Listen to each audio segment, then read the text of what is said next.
अरे सुभाष,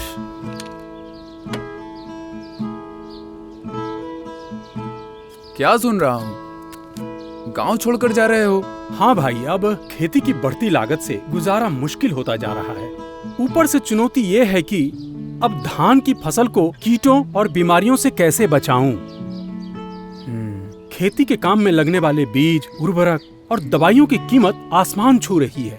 महीनों कड़ी मेहनत के बाद प्रति एकड़ मामूली लाभ कमा पाता हूँ। इसके अलावा मौसम की स्थिति, मिट्टी की उर्वर क्षमता और मजदूरों से जुड़ी समस्याओं के कारण दिन प्रतिदिन प्रति एकड़ कमाई कम होती जा रही है। इससे बेहतर है कि अब शहर जाकर कोई दूसरा काम शुरू करूं। हाँ, ये सच है कि खेती की लागत दिन पर दिन बढ़ती जा रही है। रोग नियंत्रण पे इतना खर्चा करने के बावजूद शीत ब्लाइट और शीत रॉट जैसी खतरनाक बीमारियों पर काबू पाना नामुमकिन लग रहा है। सही बात है। ऊपर से छिड़काव के लिए मजदूर मिलना इतना कठिन और महंगा हो गया है कि क्या कहें। हाँ, इन समस्याओं का कोई हल निकल जाता तो अच्छा होता।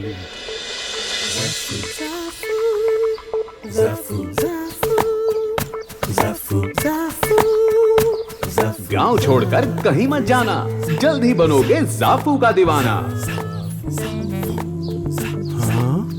तुमने कुछ सुना क्या? धान के रोगों को करने काबू अब आ गया है जाफू। टाटा रैलिस का जाफू है धान में उपयोग के लिए तैयार, उच्च गुणवत्ता वाला दानेदार फफूंदनाशक।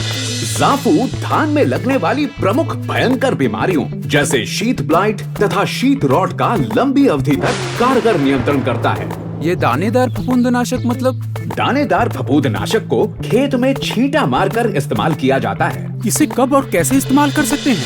जाफू इस्तेमाल करने का सबसे उचित समय है रोपाई के 25 से 35 दिनों के बाद खाद के पहले प्रयोग के समय। खाद के साथ जाफू को अच्छी तरह मिलाकर धान के खेत में ब्रॉडकास्ट करें या छींटा लगाएं। इस तरह जाफू का उपयोग आसान व किफायती साबित होता है, क्योंकि एक ही बार में खाद के साथ जाफू का भी इस्तेमाल हो जाता है और बार बार छिड़काव की श्रम लागत से भी छुटकारा मिलता है। जाफू अन्य कीटनाशक के साथ भी इस्तेमाल कर सकते हैं। और अगर इस्तेमाल करने में देर हो गई तो? किसी वजह से अगर देर हो गई तो 60 से 65 दिनों तक भी रेत के साथ मिलाकर धान के खेत में ब्रॉडकास्ट करें या छींटा लगाएं। पर यह जाफू काम कैसे करता है? हाँ, धान में जाफू के प्रयोग के बाद यह जल्दी खेत के खड़े पानी में मिल जाता है।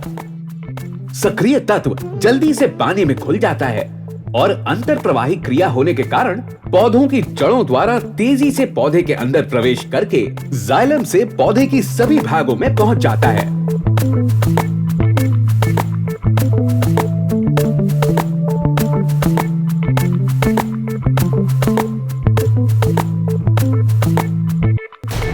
जाफू फफूद में स्टेरॉल निर्माण रोककर रोगों का नियंत्रण करते हुए उसे बढ़ने नहीं देता।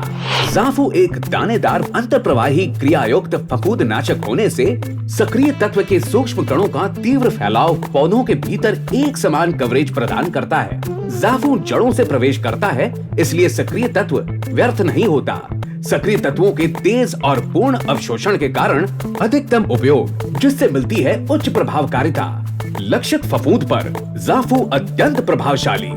इस रोग के कारक बीजाणु मिट्टी में निष्क्रिय रूप में रहते हैं। फंगल बीजाणुओं के अंकुरण और विकास को रोकते हुए जाफू देता है बेहतर प्रभावकारिता और लंबी अवधि का नियंत्रण। फाइटोटॉनिक प्रभाव, जिससे मिलती है हमें हरी भरी फसल। जाफू उपयोग में आसान व किफायती है। इसका क्या मतलब है? खाद अथवा रेत के साथ जाफू को अच्छी तरह मिलाकर धान के खेत में ब्रॉडकास्ट करते हैं। इस तरह एक ही बार में खाद के साथ जाफू का भी इस्तेमाल हो जाता है और बार बार छिड़काव की श्रम लागत से भी छुटकारा मिलता है। 20 से 25 दिनों तक जाफू का असर फसल पर रहने से अधिक बार उपयोग की जरूरत नहीं होती। इससे किसान का ज्यादा मुनाफा होता है। अच्छा, जाफू की कितनी मात्रा इस्तेमाल करनी होगी और कैसे? 1 एकड़ के लिए 4 किलोग्राम जाफू। उपयोग से पहले खेत में 3 से 5 सेंटीमीटर पानी खड़ा होना सुनिश्चित करें और कम से कम 2 दिनों के लिए एक प्लॉट से दूसरे में पानी ना जा सके। कमाल का फफूंदनाशक है जाफू। एकदम दानेदार होने से उपयोग में आसान और सबसे बड़ी बात छिड़काव की श्रम लागत से हमें मिलेगा छुटकारा। ये हुई ना बात। तो भाई, अब अपना इरादा बदल डालो और जाफू के साथ नई शुरुआत करो। टाटा रैलिस का जाफू, जमीन वाला फफूंदनाशक।